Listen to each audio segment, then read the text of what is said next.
என் இனிய இஸ்லாமிய உம்மத்திற்கு அஸ்ஸலாமு அலைக்கும் வரஹமத்துல்லாஹி வபரகாத்துஹு.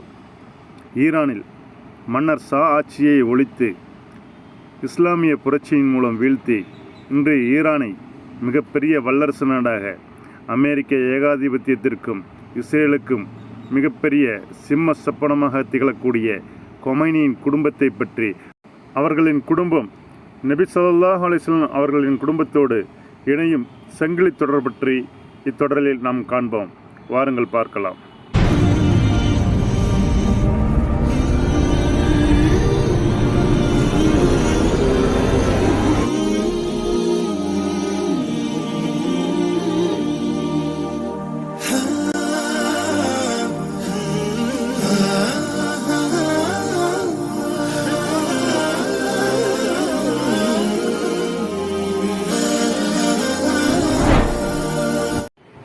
ரசூல் ஸல்லல்லாஹு அலைஹி வஸல்லம் அவர்கள் குடும்ப சங்கிலி தொடரில் கொமைனியின் குடும்பம். இன்று நாம் ஈரானின் முதல் சுப்ரீம் லீடர் ஆயத்துல்லா ருஹுல்லா கொமைனியின் ஃபேமிலி ட்ரீ பற்றி பார்ப்போம். அவர் ஈரானில் இஸ்லாமிய புரட்சியை வழிநடத்தியதற்காக அறியப்பட்டவர்.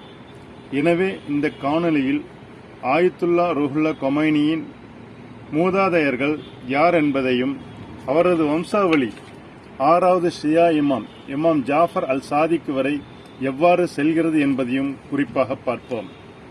அவரது முன்னோர்களுக்கு இந்திய துணைக்கண்டமான பாகிஸ்தான் மற்றும் இந்தியாவுடன் என்ன தொடர்பு இருந்தது, அவர்கள் எப்படி ஈரானுக்கு குடிபெயர்ந்தார்கள், இந்த குடும்பத்தைச் சேர்ந்த யார் இமாம் அலி இப்னு அபு தாலிப் சன்னதிக்குள் அடக்கம் செய்யப்பட்டார்கள். இந்த குடும்பத்தை புரிந்து கொள்ள நாம் நபிகள் நாயகத்திற்கு குடும்பத்திற்கு, குறிப்பாக இமாம் ஜாஃபர் அல் சாதிக்கிற்கு செல்ல வேண்டும். அவர் ஒரு சிறந்த அறிஞர், ஒரு சட்ட நிபுணர் மற்றும் 8ஆம் நூற்றாண்டில் சியா சிந்தனை பள்ளியின் 6வது இமாம் ஆவார். அவரது பரம்பரை சுமார் 4 தலைமுறைகளாக அலி இப்னு அபு தாலிப் மற்றும் 5ஆம் தலைமுறையாக நபிகள் நாயகம் ஸல்லல்லாஹு அலைஹி வஸல்லம் அவர்கள் வரை இணைக்கப்பட்டுள்ளது.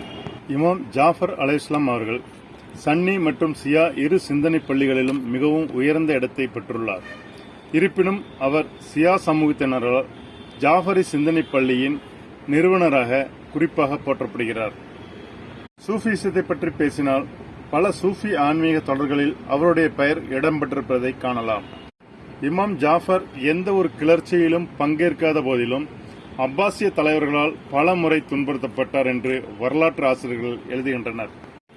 கிபி 765 அப்பாசிய கலீஃபா அல் மன்சூர் அவர்கள் அவருக்கு விஷம் வைத்து கொன்றதாக கூறப்படுகிறது. இமாம் ஜாஃபர் அல் சாதிக்கின் வீர மரணத்திற்கு பிறகு சியா சமூகம் 2 பிரிவுகளாக பிரிந்து, சிலர் அவருடைய மூத்த மகன் இஸ்மாயிலை 7வது இமாமாக தேர்ந்தெடுத்ததன் பின்னர் இது சியா சமூகத்தில் இஸ்மாயிலி பிரிவு என்று உருவாவதற்கு வழிவகுத்தது. இங்கு ஒரு சுவாரஸ்யமான விஷயம் என்னவென்றால், பாத்திமிய சுல்தானிய தலைவர்களும் தங்கள் வம்சாவளி இஸ்மாயிலிடமிருந்து வந்ததாக கூறுகின்றனர். அதாவது அவர்கள் சியா இஸ்லாத்தில் இஸ்மாயிலி பிரிவை பின்பற்றுபவர்களாக இருந்தனர். ஆயத்துல்லா ருஹுல்லா கொமைனியை பொறுத்தவரை சியா இஸ்லாத்தின் 12 இமாம்கள் பிரிவின் வழியாக, குறிப்பாக இமாம் ஜாஃபர் அல் சாதிக்கின் மற்றொரு மகனும் சியா பிரிவின் 7வது இமாமாக கருதப்படுகிற மூசா அல் காதிம் வரை செல்கிறது. மூசா அல் காதிம் கிபி 745 மதினாவில் பிறந்த இவர் அல் மன்சூர், அல் ஹாதி, அல் மஹதி, அல் ஹாரூன், அல் ரஷீத் ஆகிய 4 அப்பாசிய கலீஃபாக்களின் ஆட்சியை கண்ட ஒரே இமாம் ஆவார். இமாம் மூசா அல் காதிம் இந்த கழுமரங்களுக்கு எதிராக கிளர்ச்சி செய்யவோ அல்லது அவற்றை எதிர்க்கவோ ஒருபோதும் முயற்சிக்கவில்லை என்றாலும் அவர்களால் அவர் பல முறை துன்புறுத்தப்பட்டார். இதன் விளைவாக அவருடைய இளமை காலத்தின் பெரும்பகுதி சிறையில் கழிந்தது. அப்பாசிய ஆட்சியாளர்களை எதிர்க்கும் தனது முயற்சியில் இமாம் மூசா அல் காதிம் சிறையிலிருந்து தனது செய்திகளை நாடு முழுவதும் பரப்பி ஒரு ஆதரவாளர்கள் வலையமைப்பை உருவாக்கினார் என்று கூறப்படுகிறது. பாக்தாத்தில் உள்ள சிறையில் அடைக்கப்பட்டிருந்த போது அவர் மரணமடைந்தார். அவர் சிறையில் இருந்தபோது அப்பாசிய தளபதி ஹாரூன் அல் ரஷீத் அவருக்கு விஷம் வைத்து கொன்றதாக சில வரலாற்று ஆசிரியர்கள் கூறுகின்றனர். இமாம் மூசா அல் காதிம் உண்மையிலேயே காலமானார் என்று மக்களை நம்ப வைப்பதற்காக அவரது உடலை பாக்தாத்தில் பகிரங்கமாக காட்சிப்படுத்த ஹாரூன் உத்தரவிட்டார் என்றும் கூறப்படுகிறது. இமாம் மூசா அல் காதிம் அவர்களிடமிருந்து ரூஹுல்லா கொமைனியின் வம்சாவளி 12 இமாம்கள் கொண்ட வம்சாவளியிலிருந்து வேறுபடுகிறது. 12 இமாம்களின் வம்சாவளியானது இமாம் மூசா அல் காதிம் அவர்களிடமிருந்து தொடங்கி அவரது மூத்த மகன் அல் ரிதா வழியாக இமாம் முகமது அல் ஜவாத், இமாம் அல் ஹாதி, இமாம் அல் ஹசன் காரி மற்றும் இறுதியாக 12வது இமாம் முகமது அல் மஹதி போன்ற குறிப்பிடத்தக்க ஆளுமைகளை உள்ளடக்கியுள்ளது. இருப்பினும் ஆயத்துல்லா ரூஹுல்லா கொமைனியின் பரம்பரை இமாம் மூசா அல் காதிம் இளைய மகன் ஹம்சா பின் மூசா ஆகியோருக்கு செல்கிறது. ஹம்சாவை பொறுத்தவரை அவர் சிறந்த அறிஞராகவும் நீதியுள்ள மற்றும் இரையச்சமுள்ள மனிதராகவும் இருந்தார். மேலும் தனது சகோதரனான 8வது இமாம் அலி அல் ரிதாவைப் போலவே அவரும் மக்களிடையே மிகுந்த செல்வாக்கு பெற்றிருந்தார். அதனால் அவருடைய பரவலான புகழ் அவரது தியாக மரணத்திற்கு வழிவகுத்தது. குரோசானில் மேற்கொண்ட ஒரு பயணத்தின் போது அவர் அப்பாசிய கலீஃபா அல் மாமூனால் துயரமான முறையில் கொல்லப்பட்டார். ஹம்சா பின் மூசாவின் சந்ததியினரை பொறுத்தவரை அவருக்கு 4 மகன்கள் இருந்தனர். ஹம்சாவின் வழித்தோன்றர்கள், குறிப்பாக ஹம்சாவின் பரம்பரை சேர்ந்தவர்கள் இன்றைய குரோசானில் உள்ளனர். அவர்கள் குறிப்பிடத்தக்க சையத் குடும்பங்களுடன் தொடர்புடையவர்களாக இருக்கின்றனர். மேலும் ஏறக்குறைய 200 ஆண்டுகள் ஈரானை ஆண்ட சுல்தானிய ஆட்சியாளர்களும் இந்த குடும்பத்தின் வழித்தோன்றர்களே என்று சில வரலாற்று ஆசிரியர்கள் கூறுகின்றனர். ஆயத்துல்லா ரூஹுல்லா கொமைனியின் குடும்பத்தின் பரம்பரையானது சையத் ஹம்சாவின் இளைய மகனான ஹைதர் அவர்களிடமிருந்து வருகிறது. சையத் ஹைதர் அரேபியாவிலிருந்து குடிபெயர்ந்து இன்றைய ஈரானில் உள்ள நிஷாப்பூர் நகரில் குடியேறினார். சையத் ஹைதருக்கு பிறகு அடுத்தடுத்த தலைமுறையினர் குரோசானில் உள்ள நிசாப்பூரிலேயே வசித்தனர். எனவே சையத் ஹைதருக்கு பிறகு சில தலைமுறைகளில் சையத் அலிசா என்ற ஒருவர் வந்தார். அவர் வாழ்ந்த காலத்தில் குரோசான் முழுவதும் கடுமையான பழங்குடி போர்கள் வெடித்தன. தங்கள் உயிரை கைப்பற்றிக் கொள்ள அவரும் அவரது குடும்பத்தினரும் குரோசானிலிருந்து இந்தியாவிற்கு குடிபெற முயற்சி செய்தனர். இவ்வாறு 18ஆம் நூற்றாண்டின் இறுதியில் தீன் அலிசா நிசாப்பூரிலிருந்து தற்போதைய உத்தரப்பிரதேசம் பகுதியில் அமைந்திருந்த சியாக்கல் ஆட்சியில் இருந்த இந்திய அவாத் சுல்தானிற்கு புலம்பெயர்ந்தனர். உத்தரப்பிரதேசத்தில் உள்ள கினூர் என்ற ஊரில் பிறந்த சையத் அலிசாவின் மகனான சையத் அகமது ஹிந்தி ஆயத்துல்லா ரூஹுல்லா கொமைனியின் தாத்தா ஆவார். 1830இல் ஆங்கிலேயர்கள் ஆட்சி சுல்தானியத்தை முடிவுக்கு கொண்டு வந்தபோது சையத் அகமது ஆங்கிலேய ஆட்சியின் கீழ் வாழ விரும்பவில்லை. அதற்கு பதிலாக அவர் இந்துஸ்தானை விட்டு வெளியேறி ஆட்டமன் ஈராக்கில் இருந்த நஜஃப் நகருக்கு குடியேற முடிவு செய்தார். அதன் பிறகு அவர் மீண்டும் இந்தியாவிற்கு திரும்பவே இல்லை. நஜஃபில் சிறிது காலம் தங்கியிருந்த பிறகு அவர் ஈரானில் உள்ள ரைன் நகருக்கு குடிபெயர்ந்தார். அவர் அங்கே நிரந்தரமாக குடியேறிய போதிலும் தன் பெயருடன் இந்தி என்ற சொல்லை பெருமையுடன் இணைத்துக் கொண்டார். ஆயத்துல்லா ரூஹுல்லா கொமைனி கூட தனது கவிதைகளில் தன் பெயரை இந்தியில் அடிக்கடி குறிப்பிடுவது வழக்கம். சையத் அகமது ரைனில் உள்ள தனது நண்பர் யூசுப் கானின் சகோதரியான சக்கீனா பின்த் ஹசனை மணந்தார். சக்கீனா 3 மகள்களையும் ஒரு மகனையும் பெற்றெடுத்தார். அவர்களில் மிக முக்கியமானவர் ஆயத்துல்லா ரூஹுல்லா கொமைனி. அவர்களின் இளைய மகன் சையத் முஸ்தபா ஹிந்தி ஆவார்.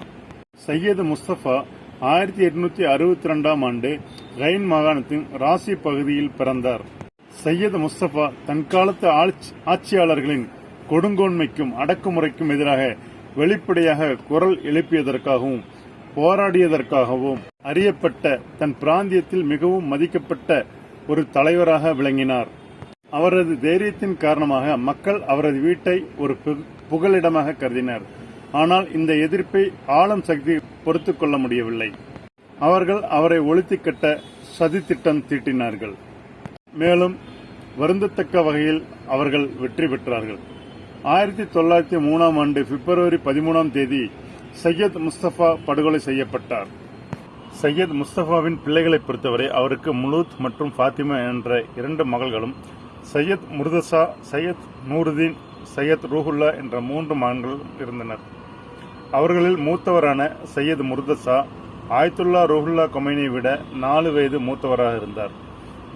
அவர்களின் தந்தை இறந்த பிறகு இளம் கொமைனி மீது மிகுந்த செல்வாக்கு செலுத்தி வந்தார். அவரின் ஆரம்பகால எண்ணங்களையும் குணத்தையும் வடிவமைத்தார். அவர் மிகுந்த அர்ப்பணிப்புடன் இலக்கியம், லாஜிக், ஜியாமெட்ரி, இஸ்லாமிய சட்டம் மற்றும் வானவியல் போன்ற பல்வேறு துறைகளில் தேர்ச்சி பெற்று பாரம்பரிய அறிவியல்களை பயின்றார்.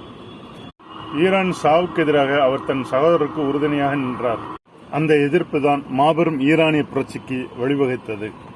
அதேபோல் ஆயத்துல்லா ரூஹுல்லா கொமைனியின் இரண்டாவது சகோதரனான சையத் நூருதீன் ஹிந்தி சாமானிய மக்களிடையே ஒரு எளிமையான வாழ்க்கையை வாழ்ந்தார். அவர் தனது சொந்த ஊரில் வெள்ளிக்கிழமை தொழுகையை நடத்தி வந்த ஒரு அறிஞர் ஆவார். பின்னாளில் சட்டம் பயின்ற அவர் வழக்கறிஞராகவும் பணியாற்றினார். சையத் முஸ்தபாவின் மிக முக்கியமான மகன் ஆயத்துல்லா ரூஹுல்லா கொமைனி ஆவார். அவர் ஈரானின் இஸ்லாமிய குடியரசின் நிறுவனர் மற்றும் ஈரானில் முடியாட்சியை முடிவுக்கு கொண்டு வந்து முகமது ஷா பஹலவியை பதவியிலிருந்து வீழ்த்தி புரட்சியை வழிநடத்திய மைய தலைவர் ஆவார். அவர் 1902ஆம் ஆண்டு ஈரானில் ஹைன் மாகாணத்தில் பிறந்தார். துரதிருஷ்டவசமாக வெறும் 2 வயதிலேயே அவரது தந்தை படுகொலை செய்யப்பட்டார். மிக இள வயதிலேயே குர்ஆன் மற்றும் அரபி மொழி கல்வியில் கவனம் செலுத்தி படிப்பை தொடங்கினார். தனது படிப்பை முடித்த பிறகு அவர் கிட்டத்தட்ட 40 புத்தகங்களை எழுதினார். அக்காலத்தில் ஈரான் முகமது ரசா பஹலவி ஆட்சியாளராக கொண்ட பஹலவி வம்சத்தால் ஆளப்பட்டது. ரூஹுல்லா கொமைனி பஹலவியின் ஆட்சியின் தீவிர எதிர்ப்பாளராக இருந்தார். அவர் இந்த அரசாங்கத்தை கவிழ்த்து ஈரானில் இஸ்லாமிய ஆட்சியை நிறுவ முயன்றார். 1964ஆம் ஆண்டு நடந்த இந்த போராட்டத்தில் அவர் ஈரான் நாட்டிலிருந்து நாடு கடத்தப்பட்டார். அதன் பிறகு அவர் முதலில் ஈராக்கிலும் பின்னர் பிரான்சிலும் வசித்தார். 14 ஆண்டுகால அவரது போராட்டத்திற்கு பிறகு ரூஹுல்லா கொமைனியின் சமகால வரலாற்றில் முன் எப்போதும் இல்லாத ஒரு சாதனை நிகழ்த்தினார். 1979இல் பிப்ரவரியில் இஸ்லாமிய புரட்சி ஈரானின் ஒவ்வொரு மூலை முடுக்கையும் சூழ்ந்து கொண்டது. பஹலவி வம்சத்தின் கடைசி மன்னரான முகமது ரசா ஷா ஈரானிலிருந்து தப்பி ஓட வேண்டிய கட்டாயம் ஏற்பட்டது. ஈரானில் இஸ்லாமிய அரசாங்கம் நிறுவப்பட்டு ரூஹுல்லா கொமைனி அதன் முதல் சுப்ரீம் லீடராக தேர்ந்தெடுக்கப்பட்டார். 1989ஆம் ஆண்டு ஜூன் மாதம் அவர் மாரடைப்பில் காலமானார். இன்னாலில்லாஹி வ இன்னா இலைஹி ராஜிஊன். அவரது இறுதிச் சடங்கில் 10 மில்லியன் 1 கோடி பேர் கலந்து கொண்டதாக கூறப்படுகிறது.